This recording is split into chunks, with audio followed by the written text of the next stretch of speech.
Es para mí un placer estar aquí con ustedes y compartir nuestros conocimientos y experiencias en torno a un trámite muy especial, a un procedimiento muy especial que guarda relación con la materia tributaria en Panamá. Inicialmente vamos a hablar un poco de los objetivos que perseguimos, además de los ya enunciados.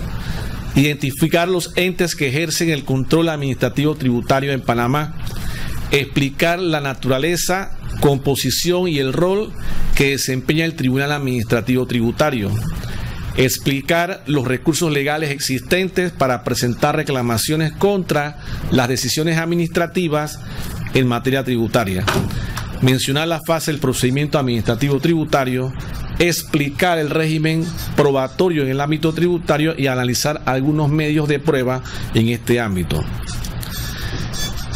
Iniciamos por decir o por preguntarnos quién ejercían el control de los actos tributarios en Panamá. Tenemos que entonces decir que el Ministerio de Economía y Finanzas tenía adscrito o tiene adscrito la Administración Provincial de Ingresos, la Dirección General de Ingresos y en su momento la antigua Comisión de Apelaciones. Hasta hace unos años se podía tener la percepción de que la Administración Tributaria era juez y parte. Esto ha ido cambiando bastante en la medida en que han surgido regulaciones y entidades que ejercen el control administrativo. Pero si bien es cierto, hace unos años atrás existía la Comisión de Apelaciones, esta fue derogada con la Ley 8 del 15 de marzo del 2010 y todo fue en virtud de las presiones sociales o de ciertos sectores profesionales en el país que sentía la necesidad de que en Panamá existiera un tribunal administrativo de segunda instancia independiente e imparcial, que con objetividad pudiera analizar los casos que se sometieran a su consideración. Así como también fue el resultado de las corrientes externas, entre ellas podemos mencionar el Centro Interamericano de Administraciones Tributarias, que en su momento expidió el modelo de código tributario del CIAT para Latinoamérica y en dos de sus artículos establece los actos administrativos tributarios podrán revisarse a través de recursos ante los tribunales administrativos. Y en su artículo 191 establece estos tribunales se constituyan como organismos administrativos independientes en su organización, funcionamiento y competencia de las administraciones tributarias y que sus decisiones agoten la vía gubernativa. Por su parte, por mandato de la Convención Americana sobre Derechos Humanos, establece en su artículo 8.1, todo ser humano tiene derecho a ser oído con las debidas garantías y dentro de un plazo razonable por un juez o tribunal competente, independiente e imparcial, establecido con anterioridad por la ley para la determinación de sus derechos y obligaciones de orden fiscal. En ese sentido, nace el Tribunal Administrativo Tributario como un tribunal autónomo e independiente que se convierte en un ente de control administrativo, revisor de los actos de la administración tributaria en cuanto a verificar su legalidad o no de sus actos.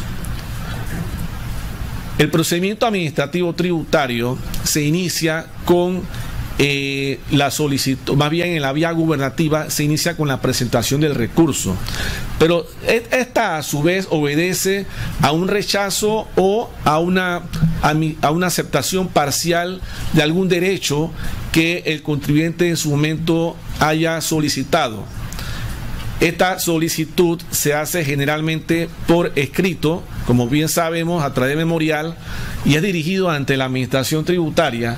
Cuando se trata de persona natural, puede hacerlo la propia persona, y cuando se trata de persona jurídica, a través de apoderado legal. En mi opinión, sí quisiera dejar plasmado aquí de que no estoy muy de acuerdo con la redacción de la norma del artículo 1199 del Código Fiscal, toda vez de que siento de que las solicitudes de carácter fiscal a través de personas jurídicas podían presentarse por medio de su representante legal. Y esto, he llegado a esta conclusión producto de una serie de análisis que he realizado, e incluso me he remitido a la evolución histórica del artículo 1199, cuando en el año de 1956, cuando fue creado el Código Fiscal, se estableció de que las personas naturales y jurídicas podrían presentar sus solicitudes por personas legalmente autorizadas, pero que con el tiempo esta norma se fue modificada y ahora en mi opinión, hay como cierta limitación o restricción por parte de las personas jurídicas para poder elevar algún tipo de solicitud sin requerir de la participación de un profesional del derecho. Pero si bien ciertamente cuando estas solicitudes son presentadas y son rechazadas por alguna razón, el contribuyente tiene el derecho de poder activar la vía gubernativa. Esta activación se hace a través de un recurso de reconsideración que se presenta ante la propia administración tributaria dentro de los 15 días hábiles siguientes a la notificación del recurso de reconsideración. Cuando este recurso ya ha sido examinado por la administración, de confirmarse la decisión, entonces el contribuyente tiene la opción de presentar su recurso de apelación ante el Tribunal Administrativo Tributario dentro de los 15 días hábiles siguientes, de igual manera, igual término, ante el tribunal. El Tribunal Administrativo Tributario está conformado por 3 magistrados. 2 magistrados son abogados y 1 es contador público autorizado. El Tribunal Administrativo, que nace con la Ley 8 del 15 de marzo del 2010, se encuentra localizado en la ciudad de Panamá, en su sede, y tiene oficinas en el interior del país. Ya en Chiriquí tenemos una oficina y en el área de Santiago de Veraguas, que va a conocer de las reclamaciones que se presentan en provincias centrales y Penonomé, mientras que el área de Chiriquí se conocerá de los recursos de apelación de Chiriquí y de Boca del Toro. Cuando se presenta el recurso, debemos tener en cuenta que hay 5 fases procesales: la fase de admisión, la fase de prueba, la audiencia, los alegatos y la decisión final. Este es un procedimiento que ahora se contempla la figura de la audiencia, en donde la oralidad juega un papel importante, y es trascendental que nuestros abogados que se especialicen en esta materia puedan hacer uso de este derecho, y de esa forma los magistrados podamos tener una idea más clara de las controversias o de las situaciones que allí se llevan. De hecho, el procedimiento administrativo tributario, o más bien todas las cosas que allí se presentan, no son nada fáciles, son algo complejas, precisamente por cómo nacen. Todo lo que tiene que ver con el ámbito de la contabilidad, por ejemplo, los negocios, esos son aspectos que son algo complejos y que se requiere de mucho estudio y análisis. Cuando entonces el contribuyente presenta su recurso, el Tribunal Administrativo Tributario va a evaluar su admisibilidad, verificará quién está otorgando el poder, verificará si lo está presentando dentro del término establecido, que es 15 días general. Hay otros procedimientos también involucrados, pero en este momento vamos a hablarles sobre el recurso de apelación general. También debo mencionar que está el que guarda relación con los autos de pruebas apelados, que tiene un periodo para presentar la apelación, es de 5 días, a diferencia del recurso de apelación general. Una vez que es admitido el recurso, es decir, que el contribuyente a través de su apoderado legal haya presentado el recurso en debida forma, entonces nos trasladaremos a la fase de prueba. Y aquí me voy a alargar un poquito. En la fase de prueba, que es la parte más importante, no solamente del procedimiento administrativo tributario, sino también en otras ramas del derecho, allí vamos a analizar la conducencia, la pertinencia y la eficacia inicialmente de la prueba que se ha puesto a nuestra consideración. Y más adelante, cuando empezamos a hablar un poco más de ciertas pruebas en especial, vamos a adentrarnos un poco más en ese tema. Pero allí inicialmente vamos a analizar su conducencia, pertinencia y eficacia. Una vez que es admitida esta prueba, entonces el contribuyente podrá solicitar una audiencia para que en el plazo de 1 hora pueda hacer sus alegaciones ante los miembros del Tribunal Administrativo Tributario. Cada parte tiene derecho a 1 hora. En la audiencia no se pueden presentar pruebas, pues con la prueba se presenta junto con el recurso de reconsideración. El recurso de reconsideración es el momento procesal idóneo para presentar todas las pruebas que usted estime conveniente. Entonces, en la audiencia usted puede hacerse valer de medios audiovisuales, presentaciones en PowerPoint. Usted puede utilizar papelógrafo si usted lo desea para poder explicar su derecho.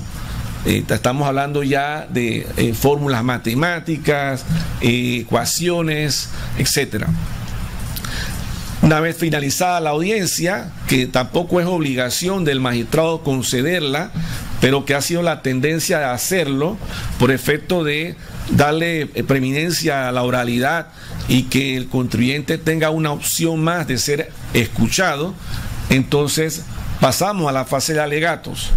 En esa fase de alegatos el contribuyente puede hacer sus alegaciones por escrito de todo lo que ha ocurrido durante el procedimiento administrativo. Y finalmente la fase decisoria, con lo cual agotamos la vía gubernativa y aquel que no esté de acuerdo con el acto administrativo tiene la opción de recurrir ante la Sala Tercera de lo Contencioso Administrativo.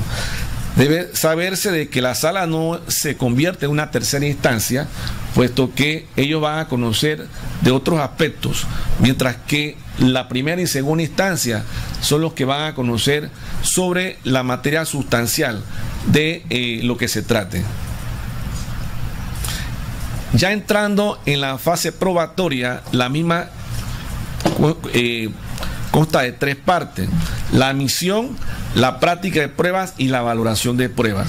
Decía hace un momento de que en la admisibilidad usted va a evaluar si la prueba es conducente, pertinente o eficaz. Muchas veces presentan pruebas que no van a relación con la controversia o quizás no contribuyen a esclarecer el asunto.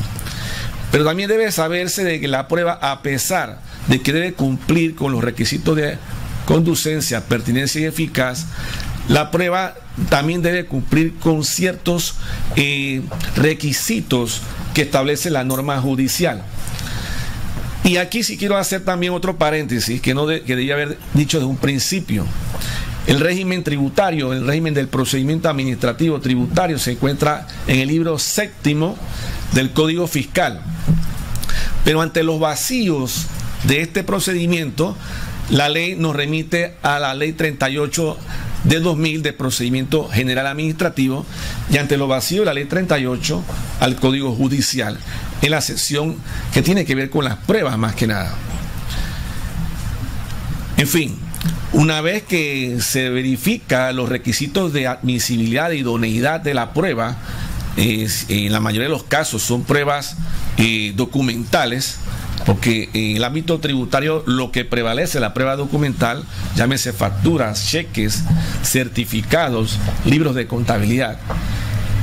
No se escapa a los rigores del Código Judicial cuando se trata de documentos públicos o privados. Y cuando no cumple con algunos de estos requisitos, la prueba va a ser rechazada.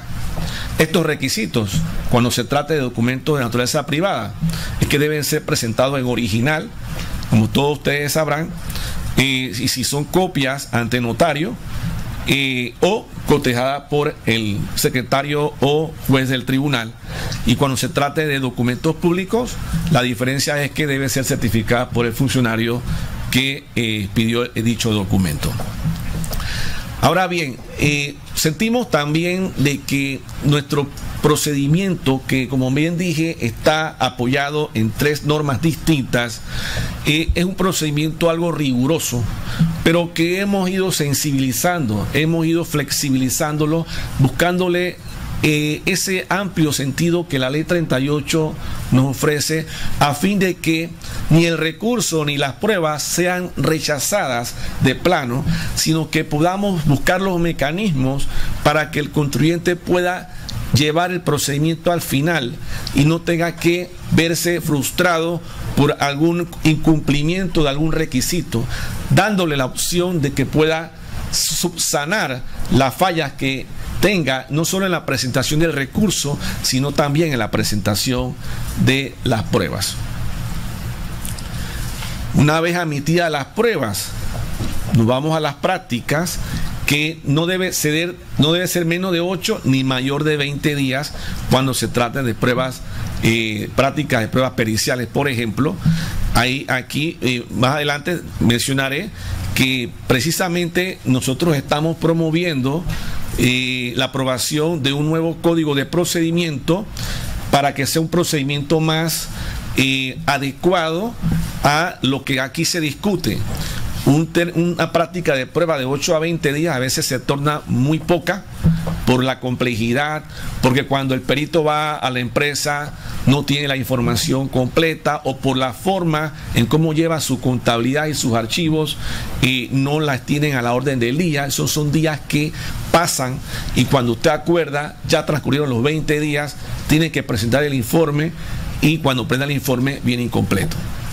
Entonces, estas son situaciones que se dan y que nosotros, a través de esta reforma que estamos solicitando, hemos contemplado un periodo de práctica y prueba de hasta de 45 días para que el contribuyente tenga la oportunidad de presentar una prueba pericial, y nosotros también, como perito del tribunal, como tribunal, también tenemos un banco de datos de peritos que va a representar a el tribunal en estas actuaciones. Y ahora más adelante hablaremos de eso. Y finalmente, una vez admitida la práctica de pruebas, o ya finalizada la práctica de pruebas, entonces entramos a la evaluación de la prueba, que es en la fase decisoria. El artículo 1240A del Código Fiscal establece que el acto administrativo mediante el cual se niegue la admisión de pruebas es apelable en el efecto devolutivo ante el superior jerárquico. Es decir, si usted presenta un recurso de reconsideración y en el recurso de reconsideración usted aduce o presenta todas las pruebas que nuestra ley 38 permite y el Código Judicial, entonces, si no está de acuerdo con el rechazo, usted tiene la opción de apelar ante el Tribunal Administrativo Tributario. Entonces, ese recurso se presenta en su momento y dentro de los 5 días hábiles siguientes a la notificación del auto de prueba que niega las mismas.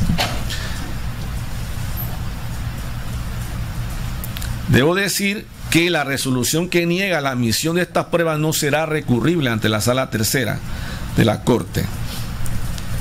El artículo 1240C, por su parte, establece: con el escrito que formaliza la apelación no podrá presentarse otros documentos distintos a lo que a continuación se detallan, que sea de fecha posterior al escrito en que se formuló la reclamación en primera instancia y los anteriores que no haya sido posible adquirir con anterioridad por causas que no sean imputables a la parte interesada, siempre que hubiera hecho oportunamente la designación del archivo.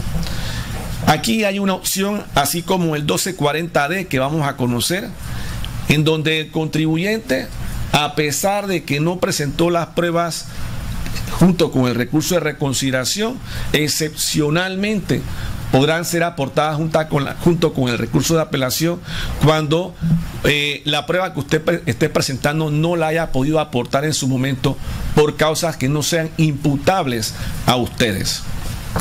También puede ocurrir que surjan documentos o pruebas posterior al recurso de reconsideración que usted tenía desconocimiento y que solicite usted que sean admitidas por el Tribunal Administrativo Tributario. Ahora bien, no son todos los casos. Nosotros evaluamos realmente si el documento usted no pudo tenerlo antes del recurso de reconsideración. Ejemplo, si usted presenta un cheque que usted dice que lo encontró posterior a la presentación del recurso, nosotros se lo vamos a rechazar porque no es un documento que usted no haya podido tener antes, sino que quizás por un mal archivo en su contabilidad, en su empresa, usted no se dio cuenta que lo tenía y lo vino a presentar después. Entonces, este tipo de pruebas que no se justifica el no presentarlo junto con el recurso de reconsideración serán rechazadas. Otro artículo que deben tomar en cuenta los litigantes y también los juzgadores cuando vamos a evaluar la admisibilidad o rechazo de las pruebas que se presentan con el recurso de apelación es que solo se admitirán únicamente cuando se hubiere denegado indebidamente su admisión por el funcionario de primera instancia. Ocurre que en el pasado, una de las cosas que se ha logrado es que en el pasado no existía una fase de prueba, no existía un auto de prueba ante la administración tributaria. No existía un pronunciamiento, usted solamente presentaba el recurso y nada más conocía la decisión final. No había una fase de prueba per se, y no se sabía por qué no se la rechazaron o por qué no se la tomaron en cuenta. Entonces, con la activación del Tribunal Administrativo Tributario, se fueron declarando nulos ciertas actuaciones precisamente porque se estaba obviando este procedimiento, esta fase muy importante dentro del procedimiento. Empezaron a expedir autos de pruebas y en esos autos de pruebas muchas veces dicen, bueno, negamos la prueba por tal razón. El contribuyente ahora tiene la opción de presentar un recurso de apelación sobre esa prueba rechazada indebidamente a juicio del contribuyente, y cuando esto ocurre se presenta la apelación ante el Tribunal Tributario. Entonces el 1240D establece que cuando en segunda instancia se admitirán del recurrente las pruebas que se hallen en alguno de los siguientes casos. Una de ellas, cuando se hubiese denegado indebidamente su admisión por el funcionario de primera instancia, cuando por cualquier causa no imputable al que solicite la prueba esta no hubiese sido admitida o no hubiese podido practicarse en la primera instancia. Ejemplo, la práctica de prueba pericial. El contribuyente solicita la práctica de una prueba pericial en la reconsideración y debe indicar el objeto de la pericia y, de ser necesario, formular las preguntas en que se va a basar la pericia. En ese sentido, si el fisco no practica la prueba pericial, nosotros nos vemos en la obligación de ordenar su práctica, siempre y cuando sea necesaria, evidentemente, porque por efecto de economía procesal en algunas ocasiones no la ordenaremos, pero no es porque no querramos, sino porque no consideramos necesaria hacerlo, porque consideramos que todo está claro en el expediente. Ahora bien, si no la ordenamos y explicamos por qué no la ordenamos, no es que antes de tomar la decisión no lo hagamos. Ha ocurrido casos que en el momento consideramos que todo está claro, pero durante el análisis del expediente van surgiendo ciertas teorías que nos lleva a ordenar la práctica de prueba pericial antes de tomar la decisión. Nosotros podemos hacerlo en cualquier etapa del proceso, siempre y cuando sea antes de tomar la decisión.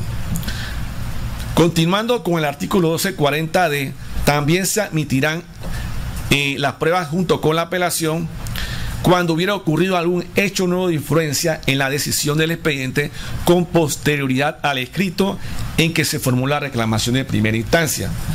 Bueno, el contribuyente le tocará entonces sustentar cuáles pueden ser esos hechos nuevos de influencia.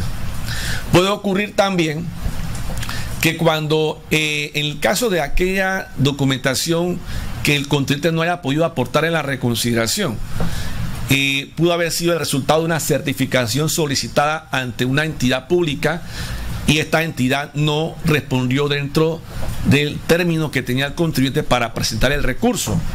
En ese sentido, usted debe aducir ese documento en el recurso, explicar qué diligencia usted hizo y, de ser necesario, colocar los sellos de recepción de la administración y alguna expresión o respuesta del por qué no pudo tener ese documento a tiempo. Y esto es importante porque solo así usted puede, junto con la apelación, reiterar ese documento y usted lo presenta y nosotros entonces lo admitiremos porque se prueba de que usted en su momento no pudo entregarlo por causas que no eran imputables al contribuyente. El artículo 50 de la ley 38 establece: el magistrado sustanciado dictará la resolución que admite y ordena la práctica de prueba siempre que concurra cualquiera de los siguientes hechos: que el recurrente hubiese pedido la práctica de prueba en segunda instancia que no se hubiese podido practicar en primera, como dije hace un momento, y que el magistrado sustanciado considere ordenar la práctica de prueba de oficio. Contra la resolución que admita prueba en segunda instancia dictada por el sustanciado no cabe recurso alguno. La resolución que decida no admitir prueba será proferida por el Pleno del Tribunal Tributario y contra ella tampoco procederá recurso alguno. Si las pruebas pedidas por el recurrente hubiesen sido negadas o no admitidas en primera instancia por un acto muy importante, susceptible de recurso de apelación, y el contribuyente no hubiere hecho uso de ese recurso, no podrá solicitarse que dichas pruebas sean practicadas en segunda instancia. Usted tiene el momento procesal para presentar su recurso de apelación cuando usted esté presentando la reconsideración. Si usted, a través de un auto de prueba, le dicen que le niegan la prueba y usted deja pasar los 5 días y usted quiere entonces que en la apelación se lo tomemos en cuenta, se lo vamos a negar porque usted tuvo la oportunidad de apelar sobre esa decisión. En cuanto al artículo 54 de la ley 38, establece: recibida la solicitud de pruebas en segunda instancia y habiéndose ordenado pruebas de oficio, el magistrado sustanciador establecerá un periodo de práctica de pruebas que no debe ser menor de 8 ni mayor de 20.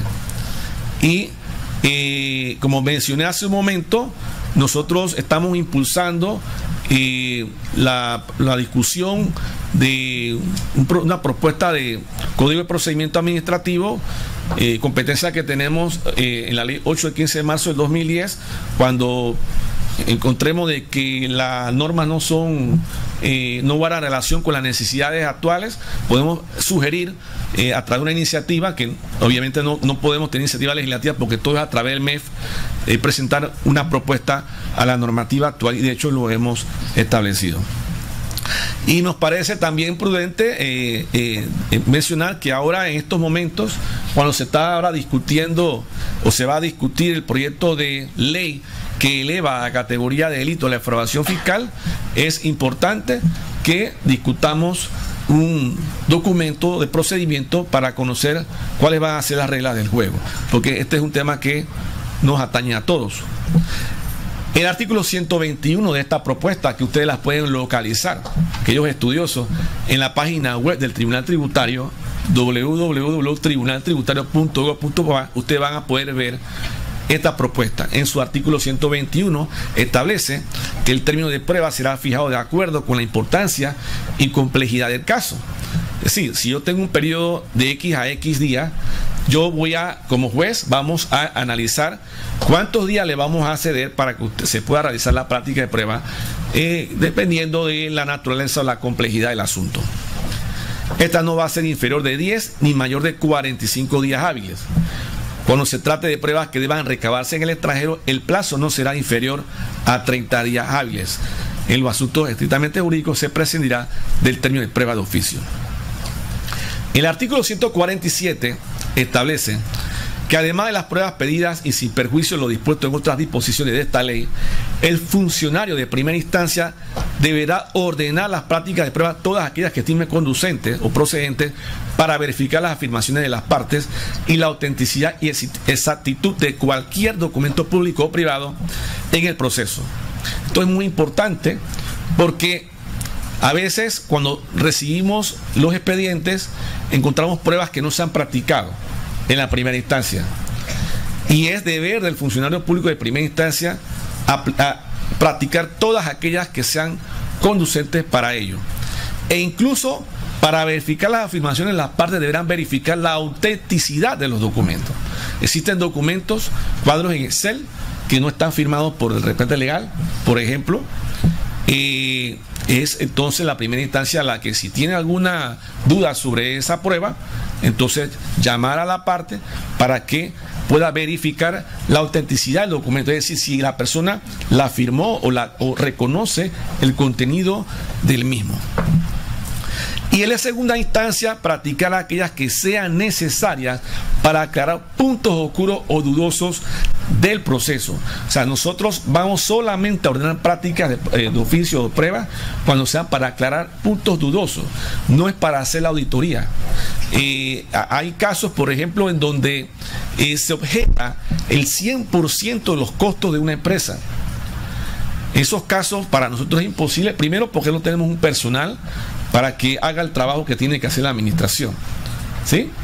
En ese sentido, si lo comparamos con el hecho de que el Ministerio Público ahora tenga la facultad de abrir procesos por defraudación fiscal, la pregunta sería si ellos cuentan también con los auditores para eso, o si se tienen que apoyar en el fisco para eso. En otras jurisdicciones, por ejemplo, donde está elevado a categoría de delito de la defraudación fiscal, el Ministerio Público se apoya en los funcionarios de la administración tributaria. Y yo me pregunto entonces ahí si va a existir algún grado de imparcialidad o de objetividad en eso. Entonces hay que tener mucho cuidado con esta situación al momento de tomar una decisión final. Y la prueba somos nosotros, no tenemos ese personal. Entonces ocurre que cuando esto se da, tenemos que devolver el expediente. Practique la prueba que tiene que realizar para que entonces nosotros podamos evaluar su decisión. De lo contrario, ahí o se anula o, dependiendo de las pruebas que estén en el expediente, continuamos con el procedimiento hasta el final, porque vale la pena mencionar que muchos de estos casos ya tienen tiempo, y por un tema de justicia administrativa, que la justicia se dice que no es justicia si no es realizada de manera pronta, nosotros proseguimos con el procedimiento hasta el final. ¿Ve? Porque de hecho las pruebas deben ser de quien la alegue. Es decir, las partes que aleguen un derecho tienen el deber de probar. Tanto la administración como el contribuyente, ambos tienen el deber de probar sus afirmaciones. La valoración de las pruebas en base a la sana crítica, sin que esto excluya la solemnidad documental que la ley establezca para la existencia o validez de ciertos actos o contratos. Esta disposición señala que el funcionario tiene la obligación de exponer razonadamente el examen de los elementos probatorios y el mérito que le corresponde a cada uno. Es muy importante que en la resolución, ya sea de primera instancia o de segunda instancia, se valore la prueba y se explique cuál ha sido el mérito probatorio que usted le ha dado a la prueba. Y de esa manera usted también llegar a un razonamiento que, conforme a su lógica, a su experiencia, a los principios científicos, contables, en fin, usted le haya servido para poder llegar a su decisión. ¿De quién es la carga de la prueba? Esto es un aspecto muy controversial, porque se dice que es del contribuyente. A diferencia, yo quiero decir mi opinión muy personal. El artículo 150 dice: incumbe a las partes probar los hechos o datos que constituyen el supuesto de hecho de las normas que les son favorables. Entonces, si eso es así, no es cierto entonces de que la carga de la prueba es del contribuyente en todos los casos. Eso va a depender. Dice: no requiere la prueba de los hechos afirmados por una parte y admitidos por la parte contraria. Aquí, como un dato, nunca se eche la culpa, nunca acepte su responsabilidad, porque del momento que usted lo hace, ya no importa lo demás, ya usted admitió. En los casos, por ejemplo, de infracciones administrativas producto de los libros, de no presentación de los libros legales, de no presentar los libros de reparación y mantenimiento de los equipos fiscales, el contribuyente a veces comete el error de decir: bueno, sí, admito, pero ahí quedó todo, ¿no? Entonces ya la controversia desaparece y evidentemente hay un grado de responsabilidad.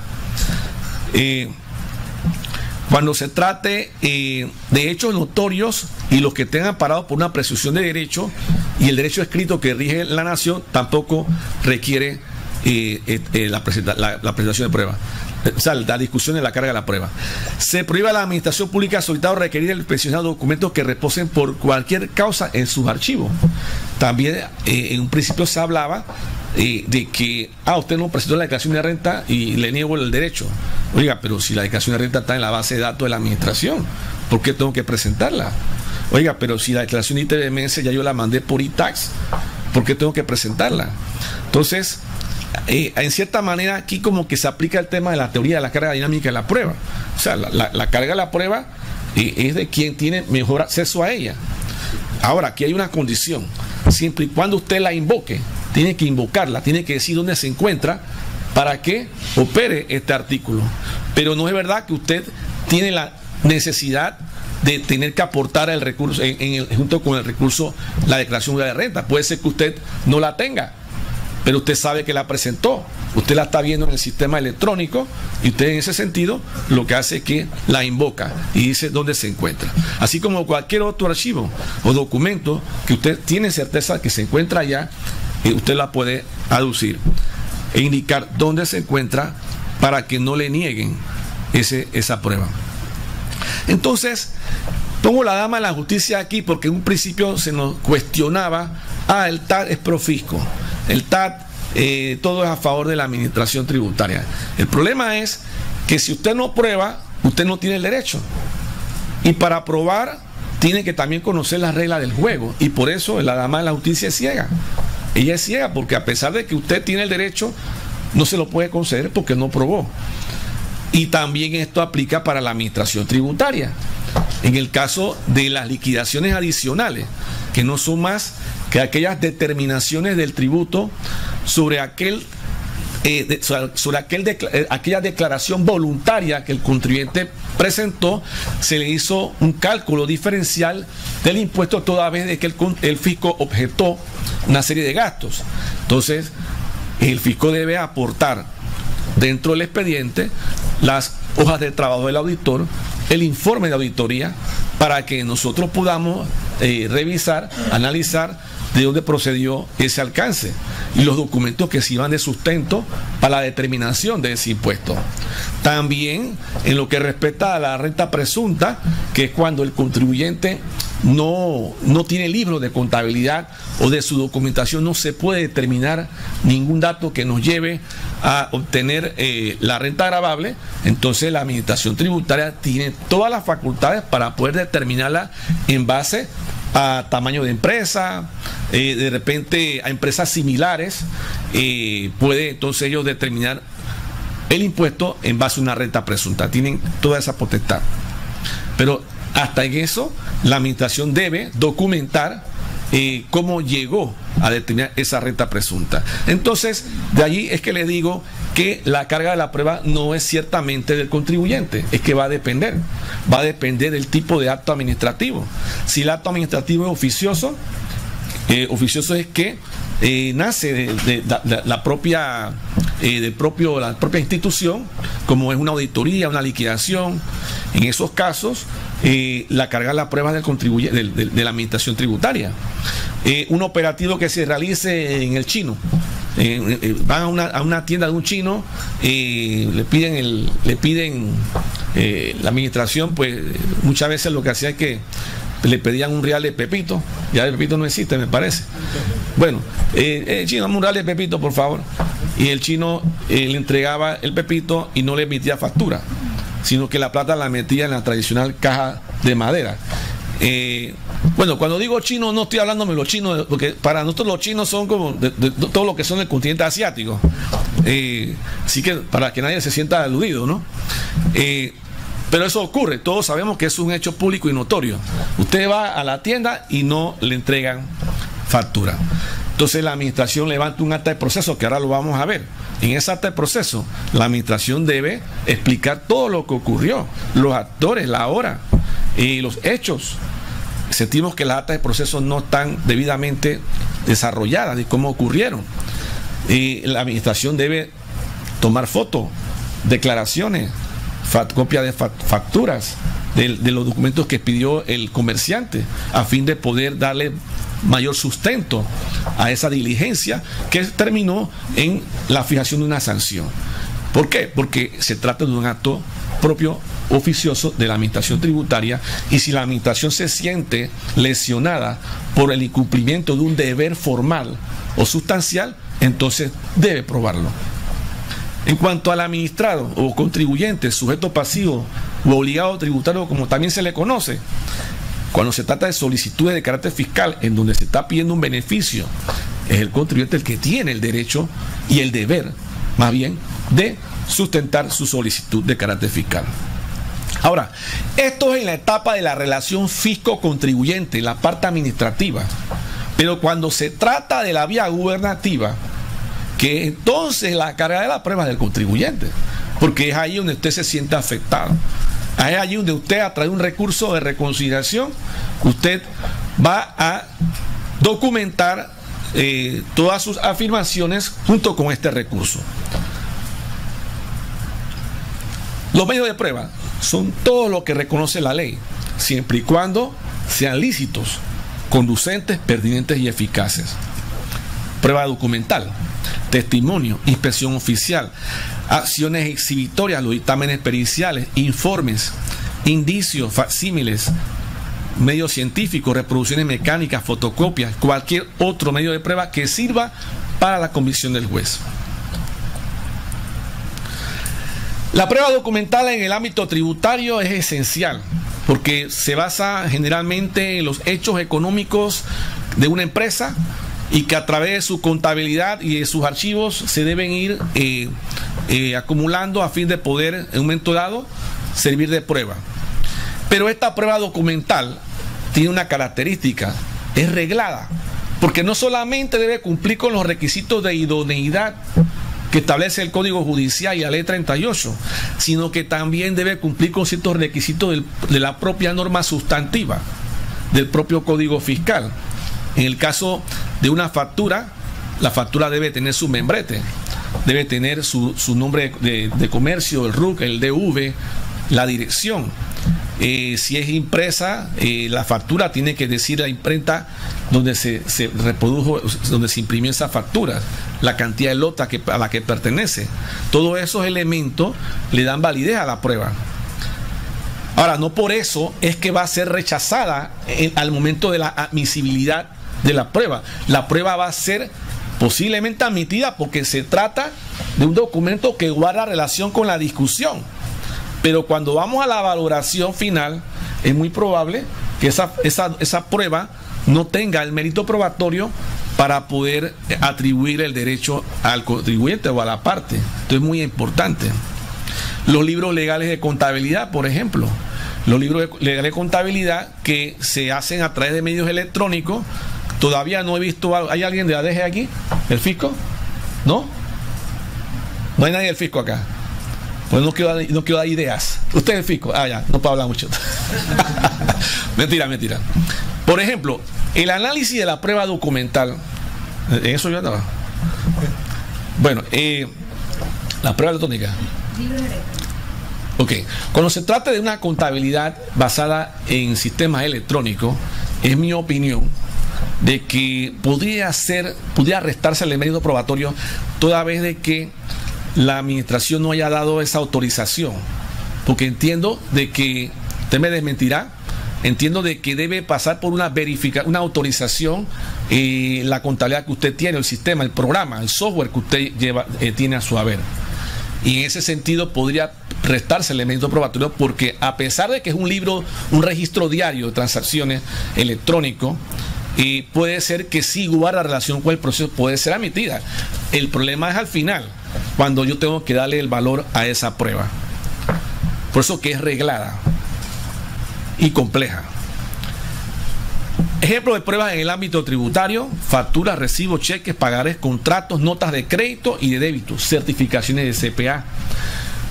Aquí me adelanto un poco. Por ejemplo, ocurre cuando se presenta como prueba una certificación de un contador público y sea rechazada en la primera instancia porque tiene que haber sido presentada ante notario. ¿Ven?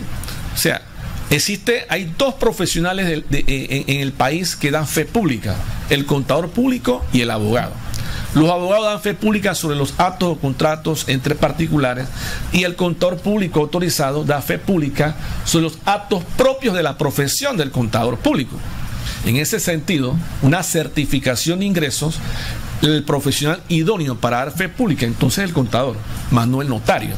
Entonces, se han rechazado pruebas en virtud de que deben ser presentadas ante notario y no es el idóneo para eso. Puede ser entonces que sea presentado en copia simple. Entonces allí valdría entonces que la administración tributaria, a través del artículo 147, verifique la autenticidad de esa certificación, ya sea a través de un cotejo o a través de un proveído, solicitándole al contribuyente que en un plazo de 8 días presente el documento original para que sea cotejado. Pero en el pasado no era así. En el pasado era rechazado. Ahora hemos logrado flexibilizar un poco y bastante el procedimiento en virtud de la ley 38, en virtud de los principios del derecho administrativo, entre eso la informalidad. O sea, recordemos de que el procedimiento es administración contribuyente. El contribuyente es la parte más frágil de la relación jurídica, y por ello lo que nosotros debemos siempre tener presente es lograr la justicia y no rechazar de plano, por improcedente, por lo que ustedes quieran, una pretensión por incumplimiento de un formalismo. Entonces hay que darle las opciones, las opciones para que las partes puedan llevar el caso hasta el final y se pueda demostrar quién tiene el derecho, porque lo que se trata es eso, quién tiene el derecho. Así que pienso de que sí hay esperanza de que las cosas caminen para mejor, porque los criterios jurídicos que se están dando ahora son definitivamente bastante revolucionarios en esa materia.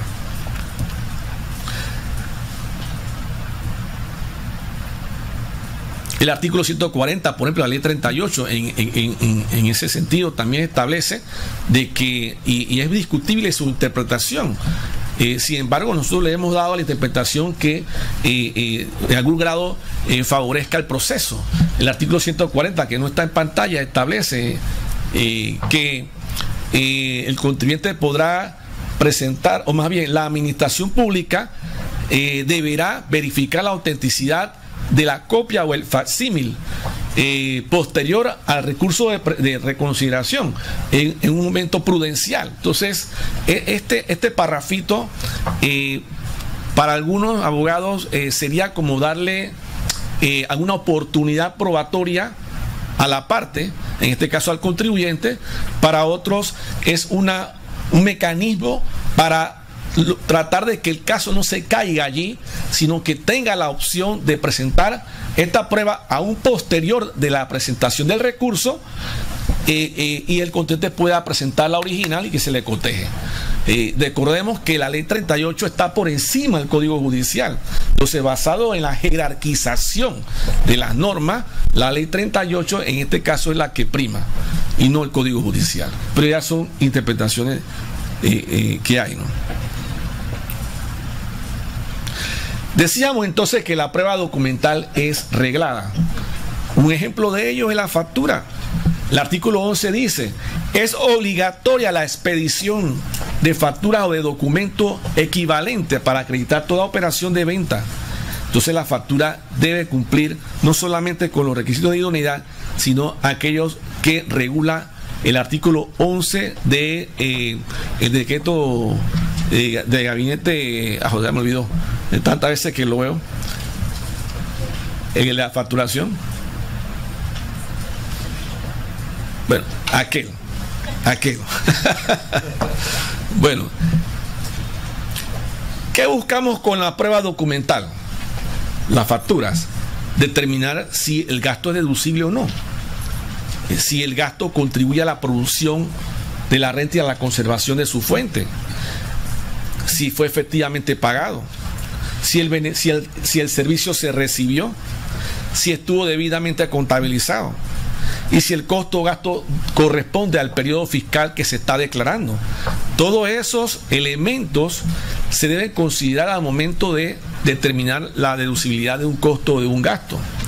Por eso es que es importante que la factura cumpla con los requisitos legales, y en ello los contadores, los empresarios deben poner de su parte, porque no son todos los documentos idóneos para justificar un gasto.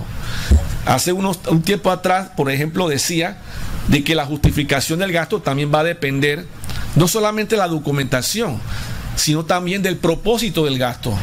Y exponíamos el caso de una diligencia que hizo el fisco en una entidad privada, y le estaba objetando el gasto de la alimentación del gato y del perro de la bodega. Entonces llamaron a sus asesores tributarios y ahí le explicaron al auditor que ese alimento del gato y del perro contribuía a la producción de la renta y a la conservación de la fuente. Y eso fue una discusión que se tornó allí, si era deducible o no. Al final se le dijo, mire, lo que pasa es que el gato mata a los ratones y el perro aleja a los delincuentes. Ah, bueno, ¿dónde está el perro y el gato? Y llamaron al perro y el gato y se pusieron ahí, se sentaron. Entonces se demostró pues que esos animales servían a la empresa. No tuvo más remedio que la administración que aceptar el gasto que en un principio había objetado. También ocurre cuando yo era contador, por ejemplo, me dice una abogada, amiga mía, me dice, vi un gasto como de $800. Yo ese gasto te lo tengo que objetar porque es un gasto de eso que ustedes se ponen las damas de spa. Se ponen unas piedritas aquí. ¿Ah? No sé qué es eso. Unas piedritas aquí. ¿Ah? Sí, yo no sabía. Pero bueno, en el caso de ella, $850 el gasto en uno de estos spas. Yo te lo tengo que objetar porque eso no contribuye a generar ingresos. Yo como que no, es que yo me tengo que ver bella, me tengo que ver preciosa para poder cautivar a mis clientes. Entonces ella me justificó por qué ese gasto era deducible, pero ya era criterio mío si yo se lo aceptaba o no como contador. De igual manera ya es criterio de la administración tributaria si se lo acepta o no, pero el punto es que usted tiene que justificar el gasto, el propósito del gasto y en qué medida contribuye a la producción de la renta. Los gastos de lavandería, por ejemplo, del abogado, de la abogada, su saco, todo eso contribuyen a la producción de la renta y a la conservación. Usted se tiene que ver bien, porque ningún abogado lo contrata en Panamá si anda cachalandrado. ¿Ve? ¿Sí o no? Entonces, en todos esos aspectos tenemos que tomar en cuenta. La prueba documental, los libros legales de contabilidad, la declaración de renta. La ley dice que debe ser en base a normas internacionales de información financiera. Todavía ahí no hemos quedado cortos, porque a pesar de que las NIF fueron reconocidas a través de la ley 6 del 2005 y mucho después vino la NIF para PYME y que la declaración jurada de renta está basada en NIF, sentimos de que no se le ha dado mucha importancia a eso y que pudiera incidir en un momento dado en la valoración de la prueba o del informe de auditoría o de la propia declaración jurada de renta, porque si bien es cierto el informe de auditoría establece que el informe financiero ha sido presentado en base a NIF, es probable que algún elemento podamos determinar que no sea cierto y solamente así pueda caerse la prueba. ¿Ve? Entonces todavía no hemos llegado a ese aspecto. Siento de que la administración tributaria debe ya empezar a tomar en consideración estos aspectos y no nosotros como tribunal. Realmente nosotros no tenemos que ver con eso, a no ser que las partes nos obliguen a evaluar eso. Hace unos días hablaba también sobre la prueba electrónica y le preguntaba a un experto qué tanto nosotros como tribunal tenemos que ver estos aspectos de valoración en la prueba electrónica y perfectamente nos indicó de que eso va a depender de los litigantes, va a depender de la administración, porque si el litigante presenta una prueba, un archivo electrónico y lo presenta con un hash, no sé lo que es el hash es como una especie de número del archivo, diga, un certificado de seguridad. El hash es un certificado de seguridad. Si si ese certificado de seguridad ha sido modificado, eso también puede ser un elemento para tachar la prueba por cualquiera de las partes, dependiendo de quién la presentó. Entonces, ya el otro año empieza la facturación electrónica y ya tenemos que ir empapándonos con relación a eso. Está el tema de la criptomoneda y otros aspectos que yo todavía los conozco por nombre, pero que todavía tenemos que estudiar un poco más sobre eso. Este reglamento de la prueba electrónica está contenido en la Ley 51 del 2008. Ahí ustedes pueden ver cuándo se valora o cómo se valora una prueba electrónica.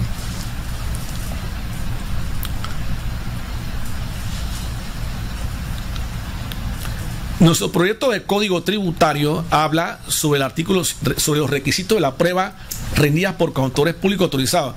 Y dice así: los peritajes, informes, certificaciones o cualquier otro acto propio de la profesión de contador público para que sea admisible en materia tributaria deberá contener con los siguientes requisitos: nombre, número de cédula, idoneidad profesional, entre otros aspectos. De igual manera, los documentos que sirvieron sustento para la conclusión de ese informe. Es muy importante que ustedes como abogados sepan y deben involucrarse en la prueba pericial y no dejar al perito por su lado. Hay abogados, colegas, que como no entienden de números de contabilidad no se involucran, y cuando van a la audiencia y preguntamos al abogado, porque ahí no va a estar el perito, va a estar el abogado se queda corto. Y algún abogado me dijo: pero es que yo no soy contador, magistrado. Pero es que lamentablemente el que está en este ámbito tiene que meterse en el ámbito contable, financiero, para poder sustentar su caso y entender la naturaleza del problema. De lo contrario, aun cuando tenga el derecho, por su mala presentación pudiera incurrir en su contra. Entonces es muy importante que el perito contador sea un hombre o mujer de experiencia en el campo, o sobre todo en la materia que se trate. Esas son una de las preguntas que también se le hace al perito: ¿cuál es su experticia? ¿En cuántos casos usted ha servido como perito? En fin. También se le toma en cuenta, por ejemplo, cuáles han sido los fundamentos de hecho, o más bien de derecho, que utilizó para llegar a su dictamen, porque muchos de estos casos están fundamentados en la norma y ellos como contadores tienen que ver cómo aplican la norma tributaria a la contabilidad. La prueba testimonial tiene la característica, es una prueba preconstituida, porque no es que la persona va a la audiencia y presenta un testimonio, no, tiene que llevarla ante notario o ante juez de circuito para que allí rinda declaración y se presente junto con el recurso de reconsideración. Es importante también que sepan un tips que les voy a dar: cuando se presenta un recurso de reconsideración, antes de solicite una relación exacta y detallada a la administración tributaria para que amplíe los motivos por el cual le rechazó la solicitud. Lamentablemente, la práctica nos indica que no le van a responder a ustedes en menos de 15 días, sino después. Entonces usted aduce esa solicitud junto con la reconsideración para que cuando usted reciba la respuesta después de la confirmación, usted tenga más elementos para poder argumentar junto con el recurso de apelación, porque precisamente por falta de motivación o por motivación no muy clara, ambigua o poca motivación, es que el contribuyente no tiene cómo poder disparar. A veces disparan flechas para todos lados porque es muy escueta la parte emotiva de la resolución, y eso es fundamental. La motivación es fundamental en todo acto administrativo, porque es un elemento que afecta los derechos del administrado. Las presunciones, aun cuando la presunción no es un medio de prueba, es una forma de indicio, pero la presunción básicamente ha imperado en nuestro ámbito tributario, porque en base a casos similares se piensa entonces que el contribuyente es responsable.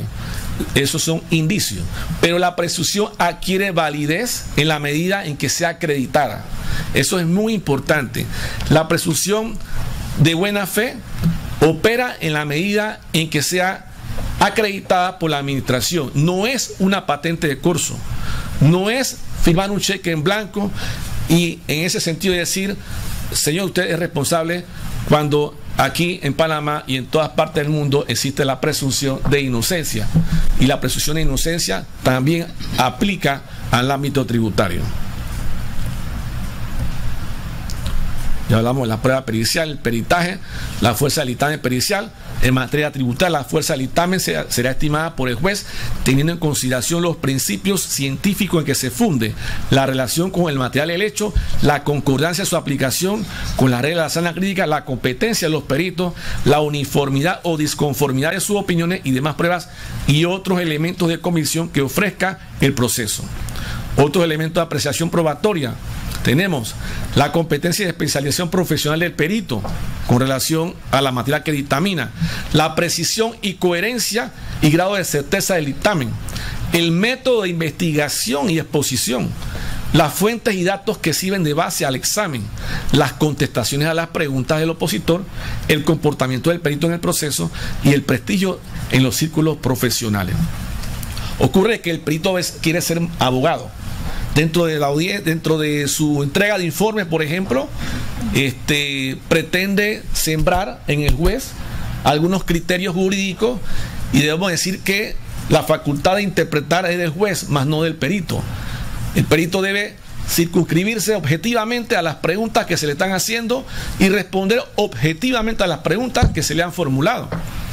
Ya cuando trasciende su facultad y están entrando al ámbito legal, ya entonces el juez como que se encrespa, y en ese sentido puede ir en contra del informe que el perito ha presentado.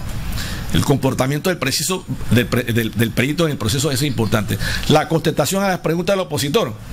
Si vemos que no domina el perito las preguntas, también eso va en su contra.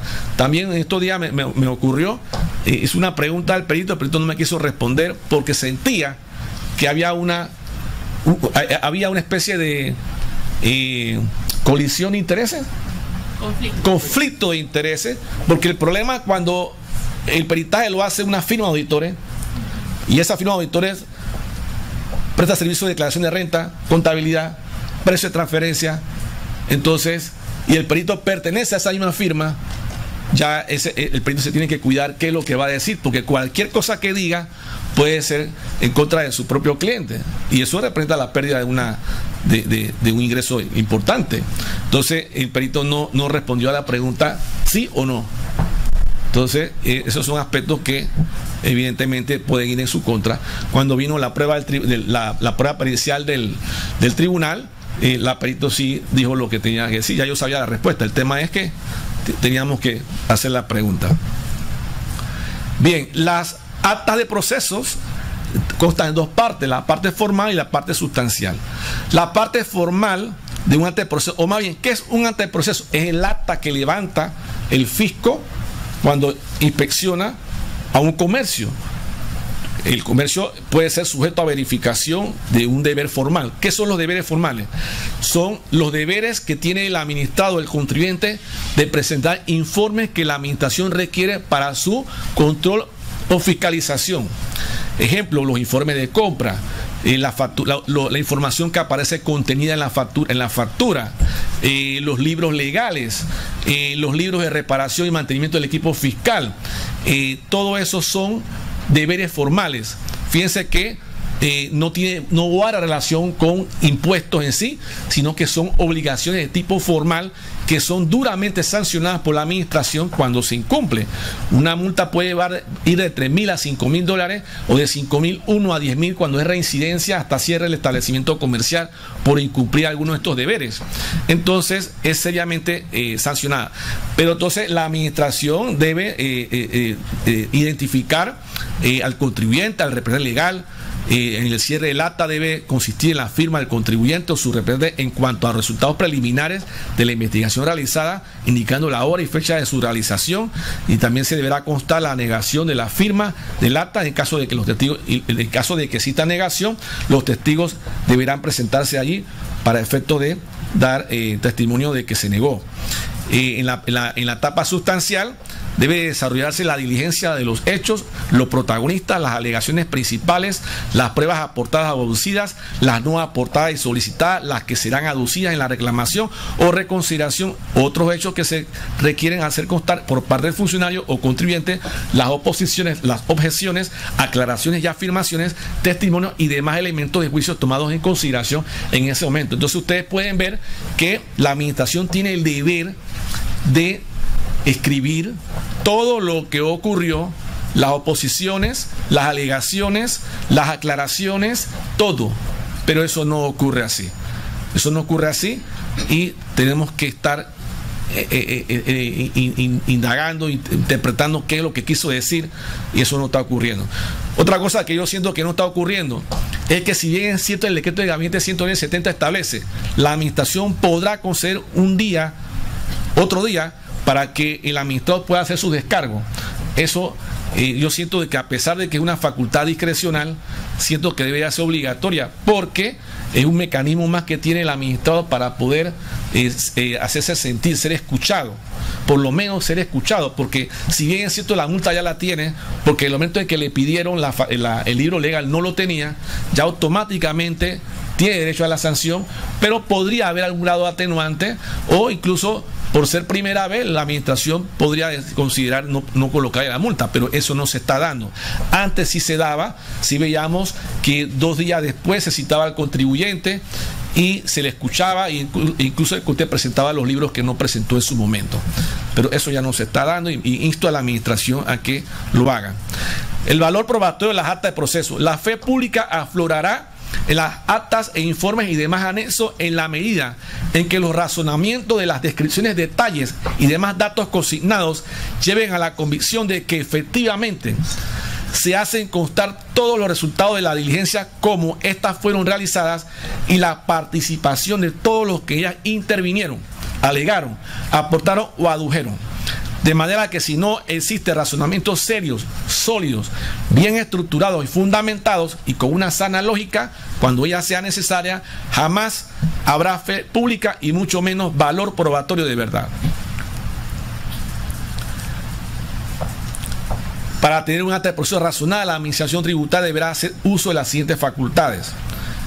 Esto no está en ninguna norma, algo la salvedad, esto más que nada es doctrina. Citar contribuyentes responsables y terceros en general a fin de interrogarlos en relación a las rentas, ventas, ingresos y egresos y cualquier otra circunstancia vinculada al hecho imponible que fiscaliza. Exigir dentro del plazo prudencial la presentación de comprobantes, facturas, recibos y otros documentos. Auditar libros, anotaciones y documentos, comprobantes e inventarios respecto a las operaciones de los sujetos pasivos. Estos constituyen una guía para el desarrollo de las actas de fiscalización e informes, y recordar que se requiere recabar todas las pruebas posibles para fundamentar la resolución con todos los elementos de contabilidad y legalidad aplicables al caso. En cuanto a las multas, ciertamente las mismas operan en la medida en que se verifica el verbo rector, la acción del contribuyente que lo hace culpable por esa conducta antijurídica que está tipificada en la norma tributaria. Pero no es imposible que el contribuyente solicite que se le revoque por alguna situación coyuntural que le impidió poder cumplir con esa normativa, como también puede ser que reconozca su falta, pero a la vez solicita que se le modifique la sanción toda vez que la encuentre onerosa, desproporcional a la falta o desproporcional a la capacidad económica del contribuyente. En ese sentido, el modelo de código tributario del SIAT establece: cuando el infractor subsane de forma espontánea su incumplimiento sin que medie ninguna actuación de la administración tributaria para obtener la reparación. En este caso es muy similar a el proyecto de código que eleva a categoría de delito la defraudación fiscal, cuando te dice de que si pagas el monto defraudado, la administración se olvida de la pena. Eso actúa en la medida en que te regularice. Entonces, lo que busca ese proyecto es regularizar al contribuyente. Entonces nos olvidamos de la conducta y simplemente nos enfocamos en el dinero, en lo que debió o no percibió el tesoro en su momento, pero si me cumples y me pagas, yo me olvido de la falta grave que has cometido. Entonces, en materia de faltas menores, el modelo de código tributario decía, que también ustedes lo pueden bajar por internet, sugiere que en los casos de fijación de multas puedan ser modificadas bajo ciertos supuestos, como el primero, cuando el infractor subsane de forma espontánea su incumplimiento sin que medie ninguna actuación de la administración tributaria. También ocurre cuando el infractor repare su incumplimiento después de iniciar la actualización fiscalizada de la administración tributaria, también puede lograr que se le rebaje la multa. También pienso, y es un aspecto que no se ha ensayado, nosotros lo estamos ensayando como tribunal, es analizar la capacidad económica del contribuyente, toda vez de que encontramos de que la multa es desproporcional, no a la falta, porque el principio de proporcionalidad lo tenemos relacionado con la gravedad de la falta, pero en sentido económico también existe un principio de proporcionalidad, y ese principio establece de que usted debe pagar lo que usted puede pagar. No tiene sentido que usted le impongan una multa más allá de su capacidad económica, porque eso puede resultar lesivo a la operatividad del negocio, al negocio en marcha. Puede afectar el negocio de tal manera que pueda cerrar, que pueda tener que usted tomar la decisión de votar a algún trabajador para poder cumplir con la multa. Lo que se quiere es persuadir al contribuyente para que no vuelva a incurrir en tal falta. Y ese es, creo que es el objeto de una multa: reparar y coaccionar para que no lo vuelva a hacer. El proyecto de código tributario nuestro, por ejemplo, establece el director general de ingresos, los jueces tributarios y los magistrados del tribunal administrativo quedarán facultados para reducir hasta un 25% de las sanciones aplicadas a los contribuyentes obligados o a las personas jurídicas que resulten sancionadas, cuando se trate de las siguientes circunstancias: sea microempresa, mediana empresa o gran empresa, sea un infractor primario, o no se trata de infracciones graves o defraudación fiscal. Entonces ahí estamos haciendo una sugerencia, no es que esto sea así. Lamentablemente ha habido mucha discusión en otras jurisdicciones de cuál va a ser el criterio para poder establecer la capacidad económica del contribuyente. Algunos dicen que debe operar sobre el ingreso bruto, otros sobre el patrimonio y otros sobre la ganancia. Ciertamente no hay un patrón único y va a depender de cada caso, porque si bien es cierto el que usted pudo haber declarado ingresos, no declaró activos, no declaró patrimonio, o como también pudo no haber declarado ingresos ni ganancia, pero sí tiene patrimonio. Entonces, si la norma la adecuamos para que sea solo los ingresos, eso no va a ser 100% porque va a depender de cada caso. Finalmente, para terminar, nuestras conclusiones: le corresponde a las partes probar el derecho alegado, las partes son iguales ante la ley, el tribunal tributario ejerce un doble control, el procedimiento administrativo tributario admite todos los medios de prueba siempre que sean pruebas lícitas, conducentes, eficaces y pertinentes. Las pruebas se presentan oportunamente junto con el recurso de reconsideración y excepcionalmente en la apelación. La falta de nuevo procedimiento administrativo tributario que regule la prueba coloca en estado de incertidumbre e indefensión a la parte más débil de la relación fisco-contribuyente, por lo que urge la discusión y aprobación de un procedimiento garantista.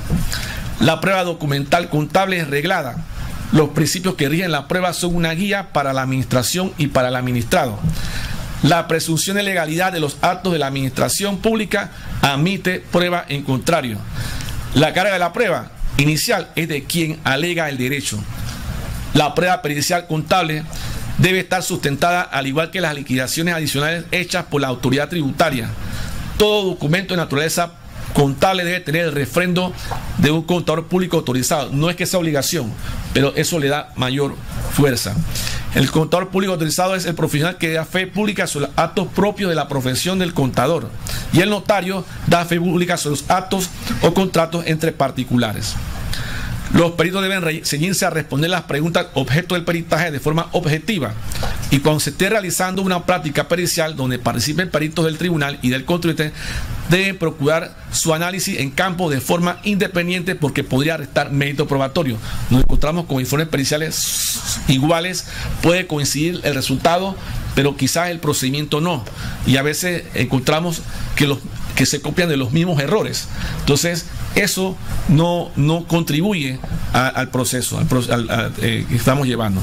Procurar tener la aprobación de la Administración Tributaria del programa de contabilidad que utilizan, puesto que pueda no ser considerada una prueba lícita. Eso pudiera ocurrir que en su momento lleguemos a ese nivel de que si no está autorizado por el fisco, te niego la prueba, como también ocurre con las facturas de equipo fiscal. Puede ser que la factura fue expedida por un equipo que no estaba legitimado por la administración, aun cuando sustente un gasto, puede ser considerada una prueba ilícita. Sí, creo que la prueba testimonial es preconstituida, o sea, ante notario. Es conveniente solicitar una relación exacta y detallada que explique las razones de la negación del derecho de forma amplia a la administración tributaria. Ellos tienen el derecho, o más bien el deber, de responder dentro de los 5 días hábiles siguientes a la presentación de esa solicitud, de esa relación exacta. Sin embargo, por temas de volumen, quizás no pueda responder. Usted estratégicamente lo aduce en la reconciliación y lo presenta en la apelación. Puede ser que los argumentos que allí se expongan sean de su conveniencia en materia de defensa legal. Las actas de proceso deben contar con las declaraciones del contribuyente en campo sobre alguna irregularidad o hecho anotado por el fiscal que no concuerde con la realidad de lo sucedido. Y los actos preparatorios, como lo es el informe del fiscalizador, no son susceptibles de ser impugnados. Ocurre que los informes del auditor, no necesariamente hechos por un auditor, sino por un economista, por un administrador. Y usted ve entonces que el abogado ataca el informe del fiscalizador, pero es que ese acto no es un acto definitivo, es un acto preparatorio y no es atacable. El que se ataca es el acto decisorio, emitido por el funcionario legalmente capacitado para ello.